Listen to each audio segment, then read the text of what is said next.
He was born amid the hush of midnight, when a pale moon crowned the towers of the Red Keep and the wind carried the faintest hint of brine from Blackwater Bay. Joffrey Baratheon emerged into the world with a soft cry, one that echoed briefly along cold stone corridors. Servants lingered outside the royal bedchamber, each holding their breath as if in anticipation of a thunderous omen that never arrived. When at last the midwife stepped forward and announced the birth of a healthy prince, they exhaled with relief. Inside, the queen, weary but triumphant, cradled her newborn son. The king, cheeks still flushed from too much wine, cast an unexpectedly gentle gaze upon the infant. Though no one present understood it at the time, this moment would mark the beginning of a kingdom's future. One that, in another world, might have been overshadowed by the cruelty of a boy king. But in this turning of fate, something different shimmered in his eyes. A kernel of compassion, perhaps, or a trace of cautious curiosity. In the earliest days of his life, Joffrey was a quiet baby, prone to thoughtful stares rather than fits of wailing. Maidservants would flutter about, remarking on the boy's golden hair and the slight frown that creased his brow as he seemed to regard the world around him with perplexity. Often, he would cling to his mother's finger, Cersei Lannister Baratheon, whose presence dominated any room she entered, and watch her intently, as though trying to read in her eyes the shape and pulse of the realm. Rumors spread about the nature of his parentage, whispered behind locked doors or behind raised goblets at rowdy feasts, but no one dared speak them aloud at court. Robert Baratheon was known to be an indulgent and boisterous king, more at ease with hunting spears and wine cups than the delicate responsibilities of fatherhood. He visited the nursery occasionally, typically slurring well-meant but awkward endearments, leaving behind the scent of ale and the clang of gilded spurs. Still, when he looked down at the tiny hand clutching his, there was, if not the warmth of paternal devotion, at least a flicker of genuine interest. During those first years, the corridors of the Red Keep tested the young prince's footsteps. 1,000 hidden corners tempted him to explore, though watchful Kingsguard and servants guided him away from the more treacherous corners. Even then, it was clear that Joffrey possessed a certain brightness of mind. He was eager to learn the architecture of the place, the interplay of night and day in the throne room, the worn grooves in the stone floor that whispered of centuries of lords and ladies passing through. On more than one occasion, the guards would find him settled on the steps of the Iron Throne, running his small hand over a twisted blade welded into the seat's hideous structure. He was no ordinary child, that much was certain to anyone who met his gaze. Yet he was not cruel. Not in the beginning. Instead, curiosity seemed to dwell in him more than malice. He would tilt his head whenever someone spoke, brows furrowed, as though dissecting the meaning behind every word.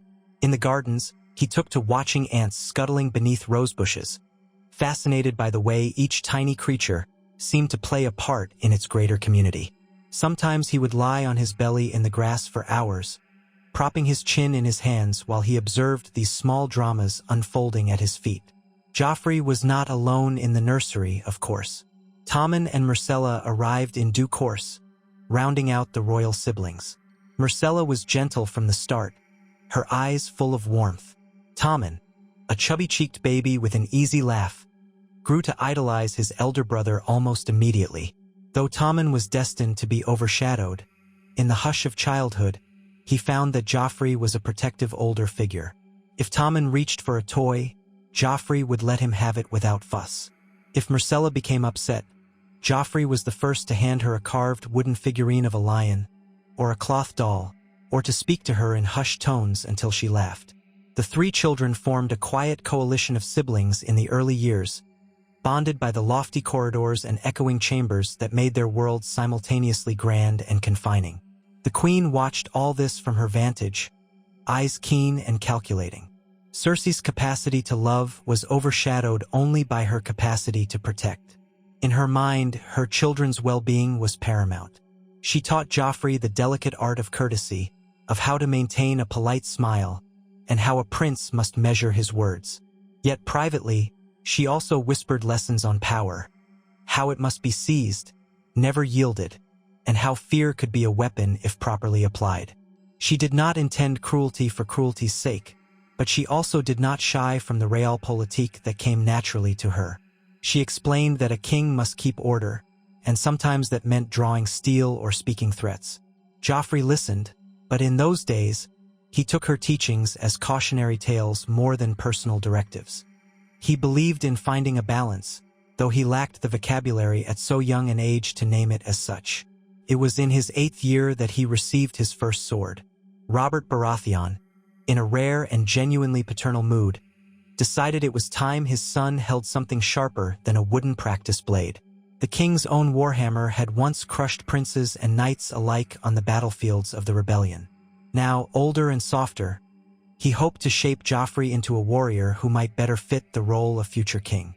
It was a short sword, the blade polished bright, the hilt adorned with a golden pommel shaped like a stag's head. Joffrey held it gingerly, his reflection captured along the steel. As he stared at his mirrored face, he wondered what kind of man he might become. Perhaps, he thought, he could be strong and honorable like the stories of knights he read in the old tomes. He was wise enough to notice the faint hesitation in Robert's grin, as though the king questioned whether this slender boy had any measure of his own fighting spirit.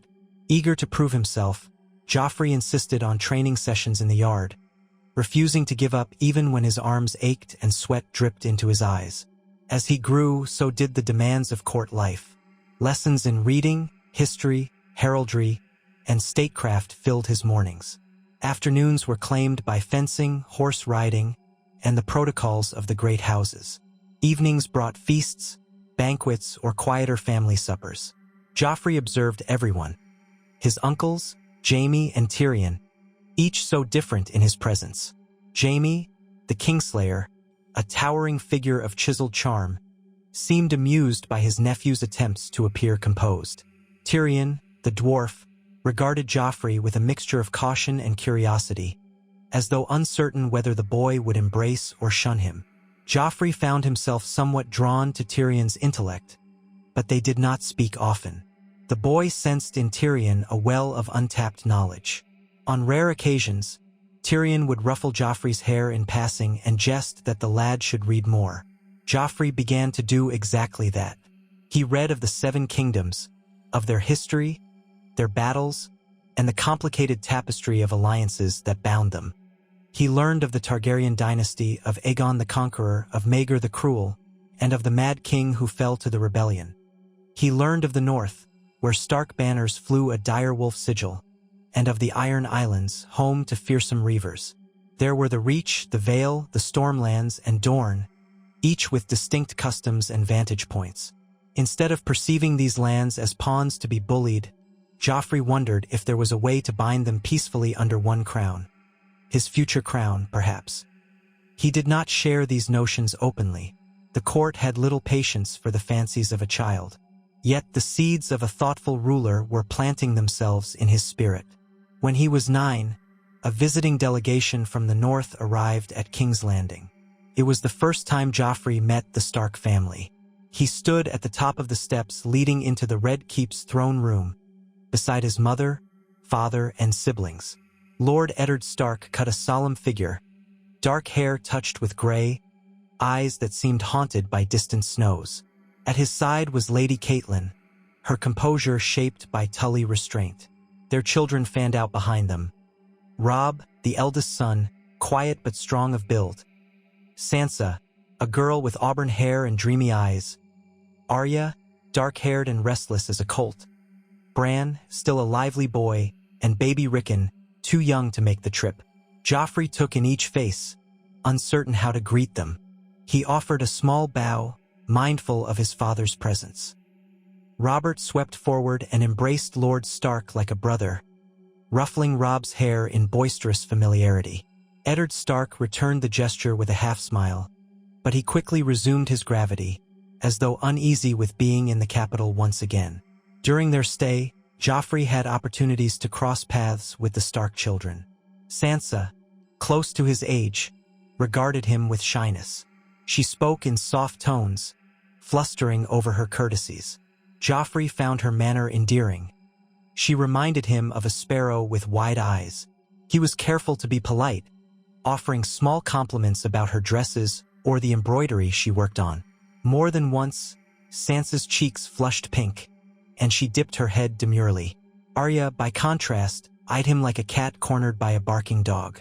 She found his princely bearing suspicious, and he found her restless energy disconcerting. In the training yard, she would stick her tongue out at him if he tried to greet her. She preferred the company of the stable boys and the sword master, Syrio Farrell. When Joffrey and Sansa found themselves walking in the keep's gardens one afternoon, they spoke timidly at first. She asked him if he liked music or dancing. He confessed he preferred reading, and she seemed disappointed. In an effort to lighten her mood, he mentioned that the court musicians could be arranged to play a song if she wished to dance.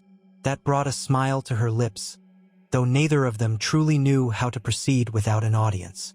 She told him of the north, of wolves howling at night, of a castle built of ancient stone. He listened with earnest curiosity, imagining the crisp air, the snowy fields, and the family feasts in the great hall of Winterfell. He admitted he had never ventured beyond King's Landing, but perhaps one day, as king, he could make the journey and see it for himself. She nodded, a secret sort of excitement shimmering in her eyes. During a boar hunt that Robert Baratheon organized to entertain the guests, Joffrey rode beside his father. The king was in high spirits, calling out to Eddard and Jaime and the others with roars of laughter. Hounds sniffed through the underbrush, horns blared, and the tension of the chase thrummed in the autumn air. Joffrey found the excitement contagious, yet he felt a pang of pity for the boars they hunted. He knew well enough that the small folk needed food, that the crown feasted upon game to celebrate. Still, the squeal of a cornered boar unsettled him. He tried to hide his discomfort, mindful that his father might think him weak or unmanly. Instead, he forced himself to aim a spear when the king shouted at him to do so.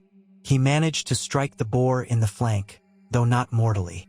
His heart pounded in his chest as he withdrew, letting more seasoned hunters finish the kill. Robert whooped proudly, giving Joffrey a jovial thump on the back that nearly unhorsed him. The feast that night was lavish, but Joffrey's appetite was strangely muted. It was the first time he realized that to rule was to sometimes act in ways that clashed with his gentler instincts. The months turned, and the Stark family returned north, though Eddard Stark remained in King's Landing as the hand of the king. Joffrey continued his lessons, but now he had the occasional guidance of Lord Stark, who would come to his sessions unannounced to watch, arms folded, gaze stern yet not unkind. At times, Lord Stark would offer small bits of advice: how to hold oneself when reading a royal decree, how to maintain fairness among vassals. Joffrey listened, somewhat in awe of the legendary integrity that clung to the man. These instructions diverged from his mother's teachings. Where Cersei taught him cunning, Ned Stark spoke of honor. Joffrey felt torn between two guiding lights, uncertain which flame would lead him to a more prosperous future. Yet he was changing, as all boys do. By his 12th year, he was taller, his features sharpening into a visage reminiscent of the Lannister side of his lineage. His hair was still golden, eyes green, face losing some of the softness of childhood. He became more aware of the politics swirling around him. He understood that his mother and father scarcely saw eye to eye, that Uncle Tyrion maneuvered carefully to keep himself from being used as a pawn in the battles of influence, and that Uncle Jaime had secrets of his own that he never spoke of. Joffrey sensed the tension whenever he passed certain guards or overheard hushed conversations among the servants. Rumors were a constant hum in the Red Keep, weaving stories of parentage and hidden alliances. Joffrey learned to school his features into neutrality, to let no hint of emotion betray him. He was a prince, after all. Royalty was armor. One spring afternoon, he ventured beyond the castle walls on horseback, accompanied by a small retinue of guards. It was his idea to see the city, to observe the common folk. His mother did not favor the excursion, fearing for his safety among the rabble, but Lord Stark endorsed the plan, stating that a future king should know his people. The group cantered through the winding streets of Flea Bottom, where filth collected in the gutters. Joffrey had never witnessed such poverty up close. He felt an odd mix of sympathy and discomfort. Beggars lined the edges. Children with hollow eyes called out for coins, and the smell of refuse and unwashed bodies tugged at his nostrils. Yet here and there, he also saw small moments of kindness. A woman sharing half a loaf of bread with a stranger, a tired soldier giving a boy a silver stag to feed his family. Joffrey realized that ruling these people would demand something of him, perhaps something that did not come easily to many kings: compassion. They passed through the markets, where fishmongers shouted prices, where peddlers hawked trinkets, and where the swirl of humanity threatened to overwhelm him. Joffrey noticed that some knelt or bowed when they recognized the royal sigil on his escort's cloaks. Others glared, or else turned away in sullen silence, as though blaming the crown for the day-to-day hardships that haunted them. The experience stayed with him, and later that evening, he sat in his chambers, turning the day's events over in his mind. There was no immediate solution to the plight of the poor, no sweeping decree that could erase hunger and disease. But he resolved that if he ever had the power, he would try to govern with an eye toward the small folk as much as the great lords. It was around this time he found an unexpected companion in the courtyard. Sandor Clegane, the Hound. Tall, grim, and half-scarred, Sandor was assigned as a personal guard to Joffrey. He did not speak kind words, nor show deference beyond what was required. Yet he served faithfully, and in time Joffrey came to appreciate his blunt honesty. Whereas many at court flattered and bowed, Sandor's manner was direct. He would say, "A prince who can't wield a sword is no prince at all," or "Mercy is for the weak in battle." Joffrey didn't always agree with the severity of Sandor's statements, but there was a strange comfort in having someone who would tell him the truth, no matter how harsh. Sometimes he would ask the Hound about the small folk, about how a knight or a sworn shield ought to treat the powerless. Sandor would scoff, claim it was not his place to speak of such matters, but there was a flicker of something in his eyes that suggested he respected the question. The tension in the realm continued to mount as the king's coffers ran thin and Robert Baratheon grew more restless. Whispers of Daenerys Targaryen surviving across the narrow sea reached King's Landing. The possibility of a Targaryen restoration lingered like a storm on the horizon. Joffrey found himself quietly rooting through the libraries for mentions of Targaryen rule, trying to understand how a single family had once united the Seven Kingdoms, and how it had all fallen apart. Meanwhile, Queen Cersei urged Robert to take decisive action, to eliminate threats before they could grow. Lord Stark advised caution, suggesting that they lacked tangible proof of Daenerys' immediate threat. Robert raged against counsel, tossed goblets, cursed at the tapestry of politics that had become his life.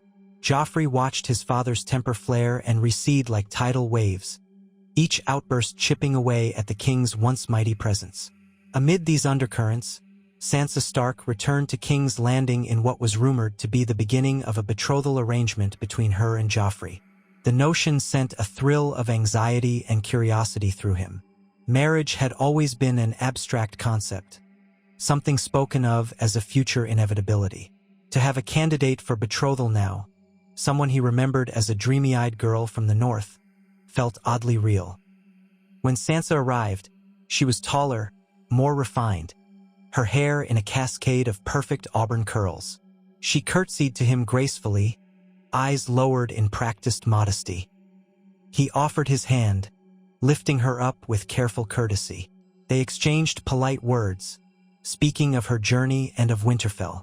In the weeks that followed, they walked the castle grounds together, attended feasts side by side, and engaged in small talk about the glamours of court life. Joffrey found Sansa sweet, if somewhat naive. She spoke of gallant knights and heroic deeds, of a king who would be wise and just.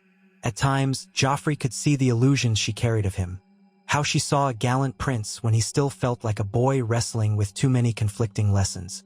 He wanted to live up to that image, not for vanity's sake, but to prove to himself he was worthy of the crown. In private, he practiced courtesy, studied the chivalric codes, even asked Sandor for advice on how to handle a sword with more finesse. Sandor's replies were always gruff. "Stop flinching. Swing like you mean to kill." But Joffrey persevered, determined not to shame himself or the realm. In another corner of the Red Keep, shadows gathered. political machinations spun like spiderwebs, orchestrated by men such as Peter Baelish and Varys the Spider. Joffrey did not yet comprehend the full extent of their intrigues, only that events were in motion. Secrets drifted through the air, breathed and whispered in corridors. Lord Stark discovered truths about Joffrey's lineage that threatened to shatter the realm if exposed. Ned Stark, honorable to a fault, wrestled with the knowledge, uncertain how to handle the revelation that the Baratheon children were not Baratheons at all. Joffrey sensed a distance growing between him and the hand of the king. He noticed how Lord Stark sometimes glanced at him with pity or conflict in his eyes, as though the older man wished he did not have to bear such a burden. When Robert Baratheon's final hunt took place, a hunt that would result in his mortal wounding, Joffrey was left behind at the Red Keep. The king declared he needed only his closest friends, and though Joffrey pleaded to join, Robert patted him on the back and insisted the boy was not ready for the real dangers of the wild. It was the last time Joffrey saw his father alive. The boar that gored King Robert left him bedridden and delirious. Summoned to the king's bedside, Joffrey found the once larger-than-life man reduced to a pale, sweating form on a bed drenched in wine and blood. Robert tried to speak, tried to give parting words of fatherly wisdom, but his voice slipped away. He clasped Joffrey's hand weakly. The boy knelt, tears brimming in his eyes, feeling a swell of regret that he had not truly come to know the man who had been his father in name.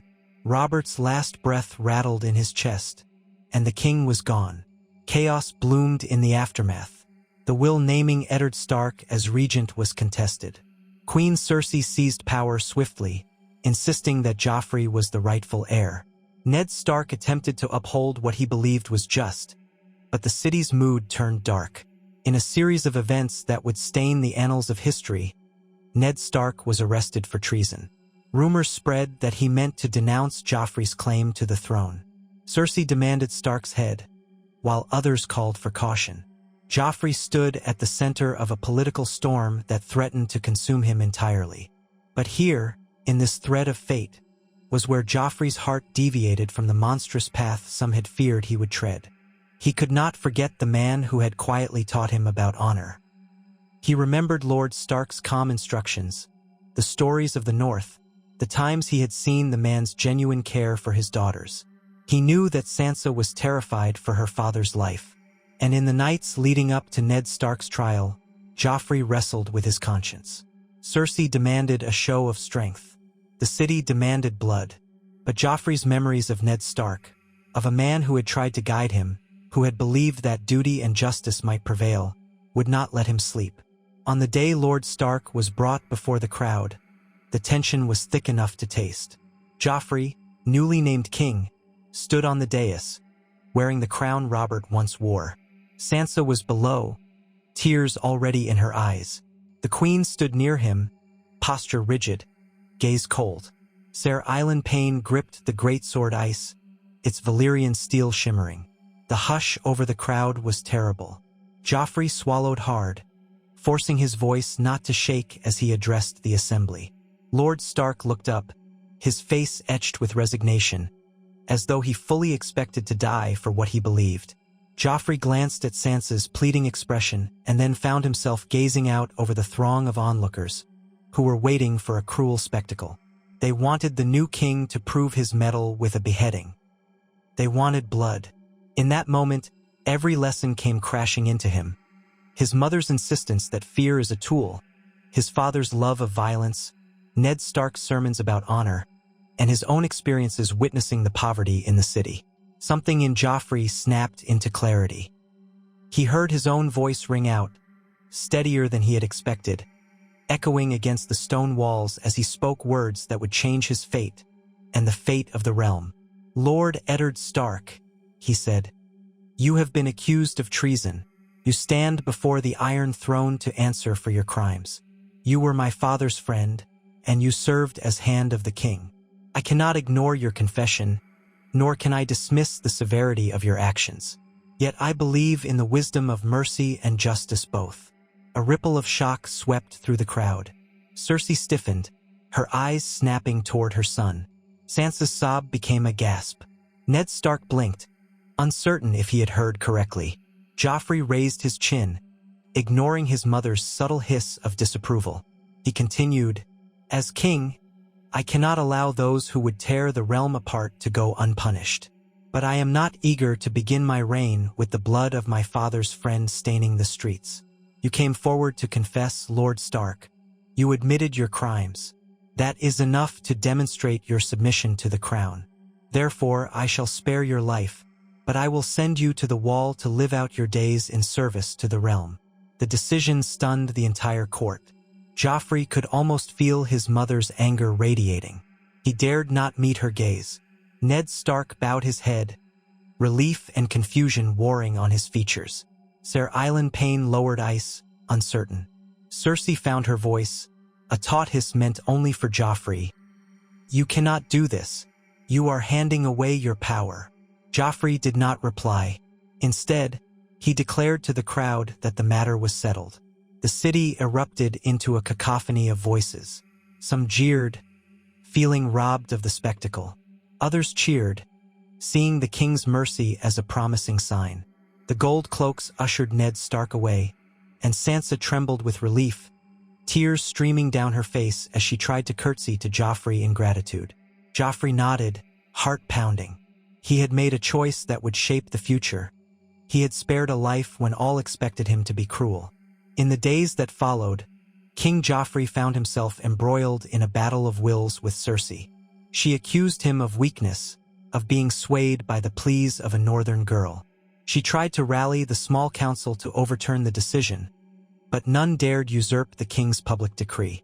Tyrion Lannister, returning from the Vale, observed the shift in the capital with keen interest. He cornered Joffrey in a corridor one evening and asked, "Do you know what you've done? You've set a precedent that your mother will not easily forgive." Joffrey admitted he was unsure of the consequences. Tyrion merely nodded, a strange respect in his mismatched eyes, and said, "Then you'd best make certain you can bear the weight of your crown." Ned Stark was sent north with the next escort. Sansa, believing herself betrothed, remained in King's Landing, caught in a whirlwind of conflicting loyalties.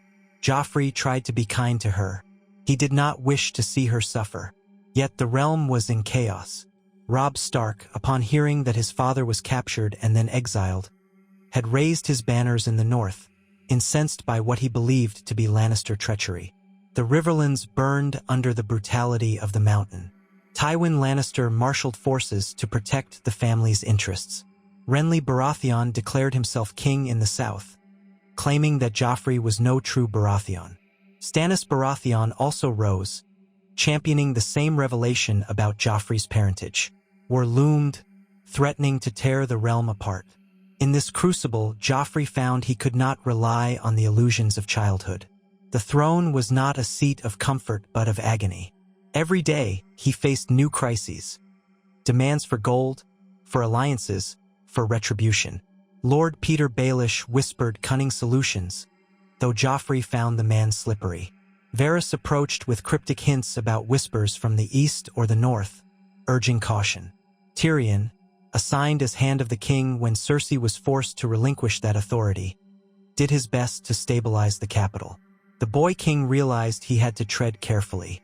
His mercy had already angered many of his own supporters, who believed strength was shown through iron and blood. Yet he refused to renounce the choice he had made. The memory of Ned Stark's calm, paternal presence bolstered him when doubt gnawed at his heart. Sansa, meanwhile, was caught in a tangle of emotions.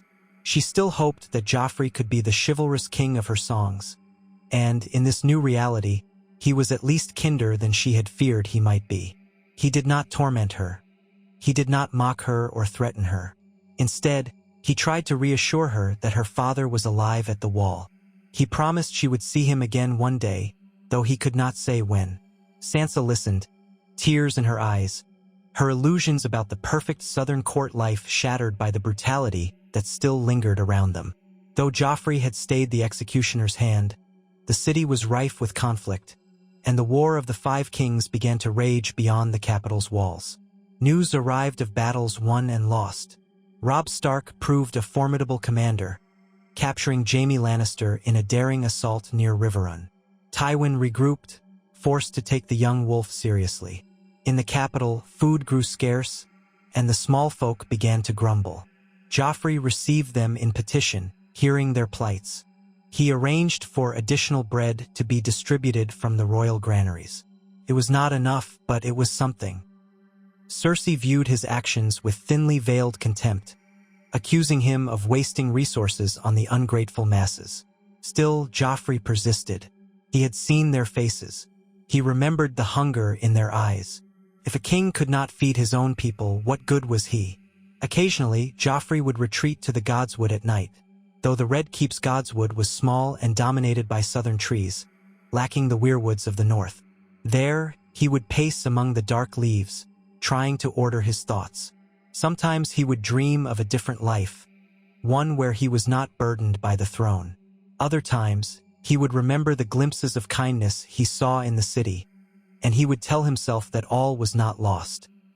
He had not recognized it yet, but in these moments, the seeds of a better king were sprouting. He knew, on some level, he had to keep stepping forward, no matter the cost. In the midst of war, the question of alliances became pressing. With Stannis marching against him and Renly hosting a great Tyrell host, Joffrey was forced to rely on the cunning alliances that Baelish, Varys, and Tyrion concocted. The Tyrells were wooed through marriage proposals, but Renly's sudden death under mysterious circumstances threw the south into disarray. Margaery Tyrell eventually approached the capital, her family wary but interested in forging bonds. Joffrey realized that, in the eyes of the realm, he was still betrothed to Sansa. Yet if the Tyrells joined forces, it might crush Stannis and provide the Food King's landing desperately needed. The question weighed heavily upon him. Breaking his betrothal to Sansa would be a betrayal after all that had happened. She was still a hostage of sorts in the Red Keep, separated from her family. He felt a twinge of guilt imagining discarding her for a more politically favorable match. He summoned Sansa to speak privately. She arrived, hands clasped before her, that mix of hope and dread haunting her face. He explained the situation as gently as he could.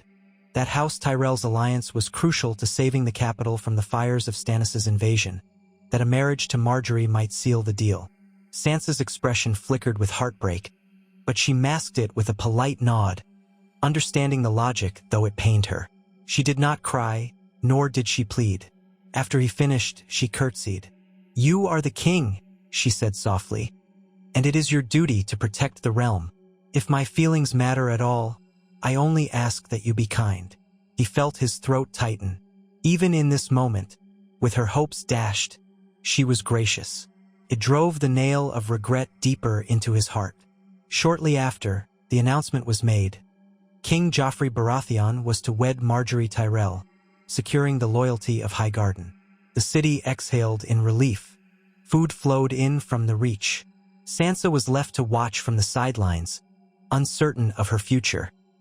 Tyrion arranged for her safety as best he could, but the Lannisters were wary of the Stark girl's presence.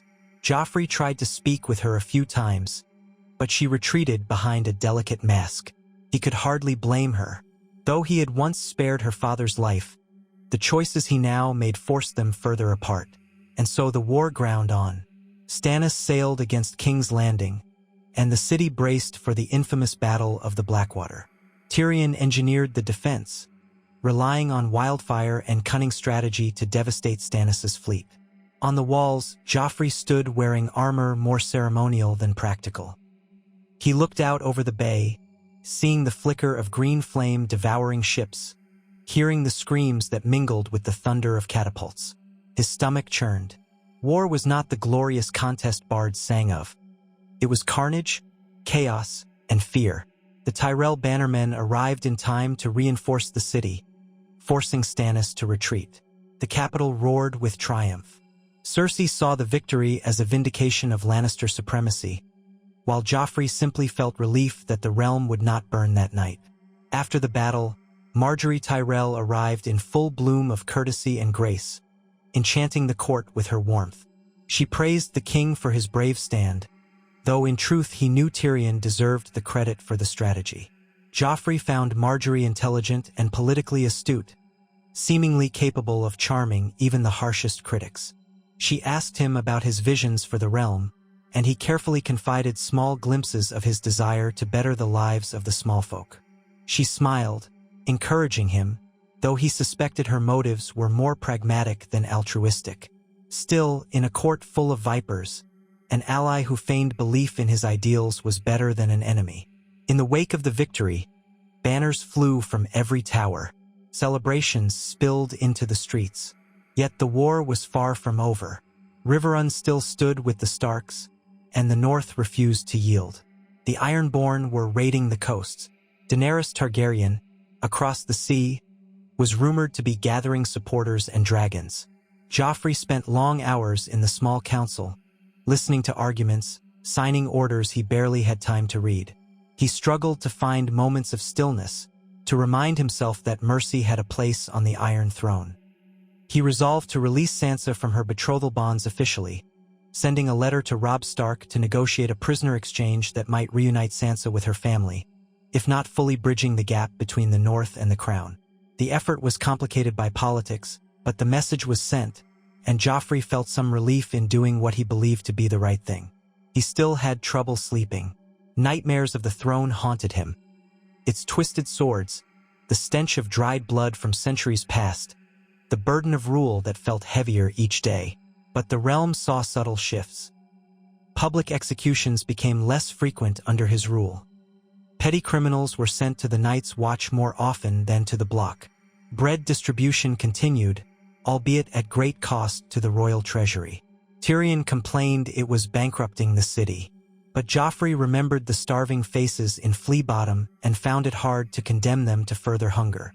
The royal court began to realize that while Joffrey Baratheon was no saint, neither was he the vicious tyrant many had expected. He was something else entirely.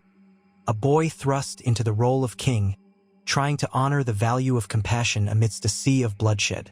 Little by little, he earned a measure of reluctant respect. Knights who had once sneered at the idea of a soft king started to see him train more diligently in the yard. They witnessed him ride out to quell riots himself, with the hound by his side, using words before steel. Some saw him kneel by an injured child's side, pressing his own embroidered sleeve against a bleeding wound until a maester could tend to it.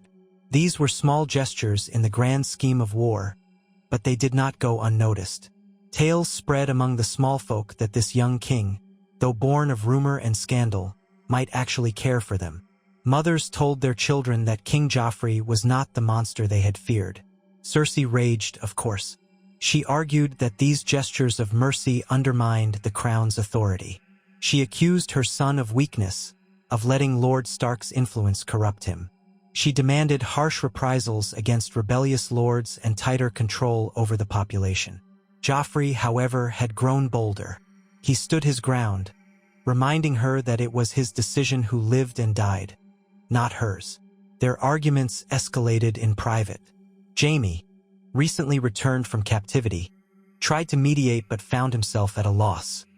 He had never truly embraced the role of father to Joffrey. It was an unspoken truth that could never see the light of day. Tyrion watched from the sidelines, quietly assisting Joffrey's more moderate stance when he could, though he also recognized the precariousness of the situation. If Joffrey's attempts at mercy led to a catastrophic defeat in the war, the boy king's position would be doomed. Amid these tumultuous times, letters arrived from the Wall. Ned Stark had taken the Black as decreed and served among the Night's Watch. Word reached King's Landing that dark forces stirred beyond the Wall, rumors of undead whites and White Walkers. Most at court dismissed these tales as northern superstitions, but Joffrey remembered the sincerity in Lord Stark's voice whenever he spoke of winter. In an unorthodox move, Joffrey allocated a small sum of gold to the Night's Watch and penned a letter to Ned Stark, acknowledging his sacrifice and urging him to stay safe. He sealed it with the royal seal and sent it north, uncertain if it would even reach Ned or if Ned would care to read it. Still, the act brought him a strange sense of peace. As the year ground on, the War of the Five Kings reached new heights. Battles flared in the Riverlands, the Westerlands, the Crownlands. Yet the Tyrell alliance kept King's Landing relatively secure. Stannis licked his wounds on Dragonstone, vowing to try again. Robb Stark advanced in the west, capturing key Lannister strongholds. Diplomatic envoys scurried back and forth, desperate for an advantage. In the capital, Joffrey prepared for his wedding to Margaery Tyrell. The realm looked to it as a symbol of unity and peace, at least on the surface. The day of the wedding dawned bright. Tapestries fluttered, the city awash in color. Margaery looked resplendent in green and gold, a crown of delicate roses woven into her hair. Joffrey, clad in regal finery, felt his pulse hammering. As the sept's doors opened to admit him, cheers rose from the assembled lords and ladies. Sansa stood among them, her face unreadable, though he thought he caught a hint of a smile that might have been forgiveness or simply resignation. The High Septon performed the ceremony, binding Joffrey Baratheon and Margaery Tyrell in holy matrimony. Afterward, a lavish feast spilled across the courtyard. Musicians played, jugglers entertained, and lords and ladies offered toasts. It was a celebration meant to dazzle, to reassure the realm that the crown was strong and united. Yet beneath the bright banners, tensions simmered. The war was not won. Enemies remained, and Joffrey, though growing into his duties, still felt haunted by the question of whether he could hold the realm together or whether he would be devoured by the forces swirling around him. As night fell, the feast continued in golden torchlight. Cups overflowed with wine, laughter mingled with the clang of goblets, and sweet music drifted over the tables. Margaery leaned in to share a private word with her new husband, praising him for the generosity he had shown the small folk. He caught a glimpse of sincerity in her gaze, or perhaps she was just well-trained in the art of flattery. Regardless, he allowed himself to believe for a moment that they might find a partnership, a balance between her ambition and his desire to be a just ruler. Tyrion toasted them, though he remained guarded. Cersei wore a brittle smile, accepting her role as the Queen Mother, dethroned from regency. Jaime slipped in and out of the festivities, never quite meeting Joffrey's eyes.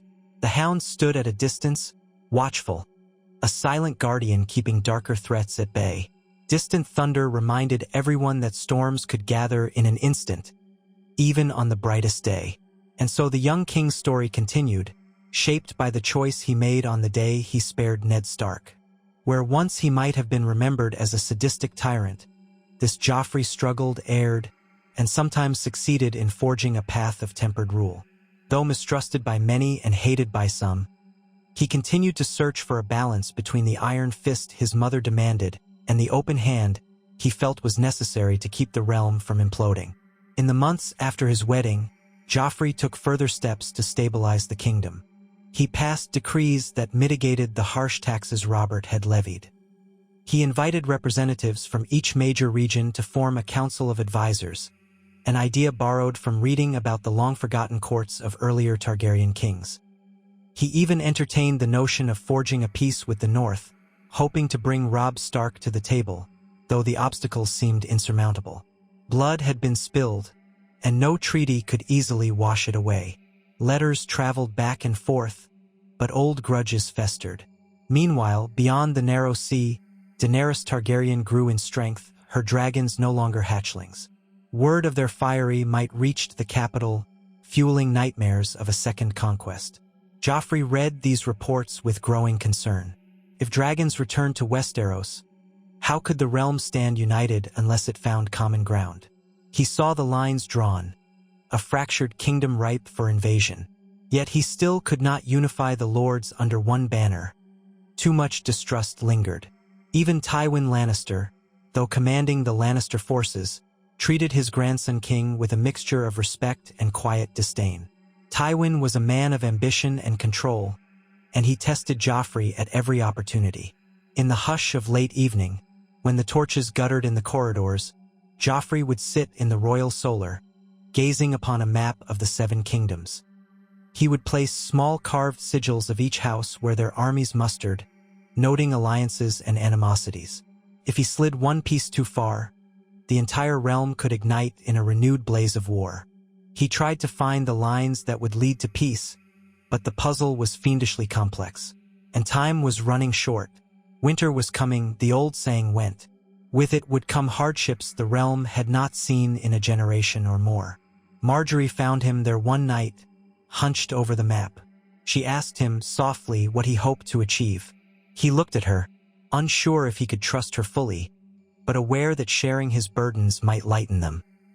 He told her he wanted a realm that did not devour its own, a realm that could stand together against threats from within and without. She stepped closer, placing her hand atop his. "Then you must teach them hope," she said. "Give them reason to believe in you. Show them that a king's power is not merely the power to destroy, but also the power to protect." He studied her face, seeing the echoes of a cunning mind behind her gentle tone. Yet he found himself nodding. The next day, he announced a series of reforms to the city watch, aiming to curb the brutality that had plagued the streets. It was a small step. The small folk took notice. Whispers carried the news like candlelight in a dark hall. And so, from day to day, Joffrey walked a tightrope. His mother and grandfather insisted that fear kept the nobles in line. Tyrion and Varys offered a more nuanced approach. Marjorie urged him to consider how to inspire loyalty instead of forcing it. The war's tides ebbed and flowed. The riverlands, hammered by combat, pleaded for relief. Sometimes Joffrey sent gold or supplies. Other times, he was blocked by the politics of the day. His decision to show mercy, once an anomaly, became a hallmark of his rule, but it was not always appreciated. Rivals took advantage of perceived leniency to strike in secret, and Joffrey's bannermen grew restless, eager for the spoils of conquest. If he did not deal harshly with traitors, they reasoned, what was the point of war? More and more, Joffrey discovered that mercy alone could not quell a rebellion, nor feed an entire city. The realm required balance, justice and compassion, strategy and compromise. He realized that the Iron Throne was not a seat for the faint of heart. Even a good king could become a tyrant if pressed to extremes. Yet he held to the ideal that he need not become the monster so many had expected. When lords questioned his claim to the throne, he addressed them calmly, reminding them that they had sworn oaths to the crown. And if they persisted in rebellion, he did not shy away from sending troops. But he attempted, wherever possible, to find ways to resolve conflicts before blood was shed. Another year passed. The war remained in flux. Robb Stark refused to bend the knee, though lines of diplomacy opened. Stannis nursed his ambitions, bolstered by a fanatic priestess. The Tyrells pushed for greater influence in King's Landing, forging alliances that strengthened their position. Through it all, Joffrey matured.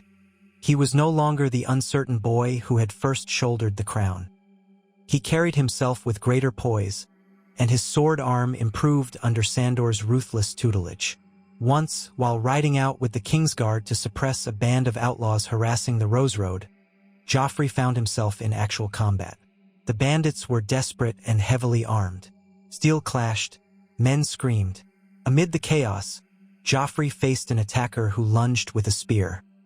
Terror shot through him, but he parried, though clumsily. The man sneered, calling him a golden princeling. Joffrey swung his sword, cutting a shallow gash across the outlaw's arm. The man staggered. Another guardsman finished him off. Joffrey stood there, adrenaline coursing, swallowing the bile in his throat as he realized he had nearly died. It was not a triumphant moment, but a sobering one. Ruling meant putting himself on the front lines, sometimes in mortal danger. It also meant living with the consequences of taking a life, even if in self-defense. After the fighting, Joffrey ordered medical care for the injured villagers, as well as for the captured outlaws. Some called him soft for letting them live, but he retorted that they might provide information about others terrorizing the roads. Back in the capital, he was hailed by some as brave for leading the mission himself, though more cynical voices claimed it was a staged display to win favor. He ignored the rumors, focusing instead on the moment he had looked into the eyes of a desperate man trying to kill him for a few coins. That memory haunted him more than any insult or any hollow praise. Bit by bit, the realm adjusted to Joffrey's unusual style of kingship. He was still feared. He was the king after all, but a hint of hope had kindled in certain corners. The Red Keep, which had once been a place of hushed terror and cutthroat ambition, saw glimpses of a different courtly life. Sansa, eventually released from her betrothal, became something of a ward, treated with caution but no longer forced into the humiliations she had once dreaded. She and Marjorie formed a tentative friendship, though it was overshadowed by the wounds of the past. The Lannisters, undefeated but strained, recognized that the king's decisions stood at odds with their more pragmatic approach to power. Tywin schemed behind the scenes, ever watchful, ever ready to force Joffrey's hand. Cersei plotted as well, though her influence waned with each passing month, overshadowed by the alliances and the goodwill Joffrey cultivated. Whenever Joffrey felt doubt, he returned to the memory of Ned Stark kneeling before him in that courtyard, the hush of the crowd, the weight of the sword about to descend. He remembered how close he had come to letting fear and anger guide his action. He remembered the impetus behind his decision to spare the man, some blend of pity, respect, and rebelliousness against the cruelty his mother wanted him to wield. He realized that in that moment, he had chosen a different path, one that set him apart from the savage kings in the histories he had read. The old Joffrey, the monstrous one that many had feared, died there on the dais. In his place was an uncertain boy struggling to do what was right in a brutal world. Far away, the seasons continued to turn. Unbeknownst to many in the south, the White Walkers stirred beyond the wall, and Ned Stark wrote letters urging the realm to prepare. Joffrey read them, unsettled by the idea of an ancient evil returning. He wondered how many allies would remain if it came to a final confrontation with the horrors from the far north. For all the battles and schemes, would Westeros unite when it mattered most? He suspected that the scars of war might need to heal before that was possible. His marriage to Marjorie became a partnership of convenience, and occasionally of genuine support, rather than a grand romance. She coached him on how to appear more regal in public, how to win hearts with a gentle word here, a grand gesture there. He confided in her about the complexities of diplomacy. Their union was not free of tension. She was a Tyrell, after all, and the Tyrells had their own ambitions. But they forged a mutual respect, united by a desire to keep the throne secure and the realm from imploding under the weight of endless conflict. On the darkest days, when ravens brought reports of fresh massacres or impossible demands, Joffrey wondered if he was fighting a losing battle. But he found resolve in small victories. A new harvest route secured, a rebellious lord pacified through negotiation rather than sword point, a city celebration that reminded the people of something other than fear. He discovered that a king could reward loyalty and gain it in return. He learned that not all problems could be solved with mercy, but that a well-timed show of clemency could accomplish more than 1,000 heads on spikes. It was a lesson learned not from his mother or father, but from seeing Ned Stark and from observing the small folks' desperation. And so, in this weaving of fate, Joffrey Baratheon was not the monster that history might have recorded. Instead, he was a young monarch pressed on all sides by powers vying for control, by the expectations of a realm that demanded cruelty, and by his own conscience that whispered a different way. The war continued, the dragons grew, and winter crept closer. But in the meantime, a flicker of hope endured, hope that even in a brutal land, the choices of one boy king might reshape the course of the Seven Kingdoms. Perhaps not into a realm free from conflict or tragedy. Such things were woven too deeply into the fabric of Westeros, but into a kingdom where the crown did not rest on cruelty alone. Late one night, Joffrey stood on a balcony overlooking Blackwater Bay. The moonlight caught the gentle ripples of the water, silvering the waves. He remembered standing there as a child, peering at the same moonlit surface, wondering about dragons and knights and the fleeting nature of life. Now he was king, older, bearing scars both visible and invisible. Did he regret sparing Ned Stark? He closed his eyes and thought of all that had followed, the war, the betrayals, the mounting pressures. But he also thought of the small moments of genuine gratitude he had seen among the people. He thought of the faint smile Sansa had given him when he told her of her father's release, of the uncertain camaraderie he sometimes shared with Tyrion, of the measured respect from knights who had once scoffed at him. He thought of Marjorie's counsel, encouraging him to find a better way. No, he did not regret it. He might not know how his story would end, whether he would die in battle or live to see a peaceful realm, but he would face it on his own terms. Turning from the balcony, he headed back inside, mind already swirling with tomorrow's tasks. He would meet with the small council, negotiate with lords for more food, address a petition from a group of farmers who had lost their lands to the war. And so the day would pass, and another would rise, each a chance to prove that a king need not be a monster. Instead, he could strive day by day, choice by choice, to be something different. A king that, in time, his people might respect and perhaps even love.